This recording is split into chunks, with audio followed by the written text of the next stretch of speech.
Mötley Crüe, the most infamous band in the world. They have been called the most dangerous, most depraved, most insane band in rock and roll. Sex, drugs, overdoses, arrests, destruction, and millions of records sold. This is the chaotic story of Mötley Crüe. It all started in Los Angeles, 1981. Bassist Nikki Sixx leaves his band and joins party-loving drummer Tommy Lee. They needed a guitarist. Veteran Mick Mars comes in, who suggests the name Mötley Crüe, later stylized with an umlaut to sound European. They needed a vocalist. Tommy reminds me of Vince Neil, the blonde surfer with a high-pitched voice who sang in cover bands. The classic lineup was ready. Rise and First Scandals. With raw energy they release Too Fast for Love independently. Elektra Records signs them and Shout at the Devil explodes in 1983. Hits like Looks That Kill and Too Young to Fall in Love dominate MTV. But fame comes with problems. Lots of parties, groupies, alcohol and drugs begin to define the band's image as much as the music. The height of madness and fame. The 80s were the peak. Theater of Pain. Girls, Girls, Girls. Dr. Feel Good.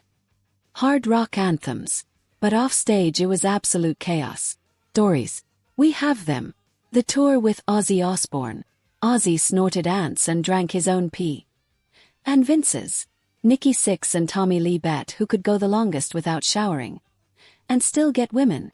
Nikki Sixx overdosed on heroin in '87, was declared dead for 2 minutes, came back to life with adrenaline in his heart, and went home to snort more. This inspired Kickstart My Heart. Vince Neil crashed his car while drunk in '84, killing Razzle Dingley, drummer for Hanoi Rocks. He was arrested but got out in 15 days.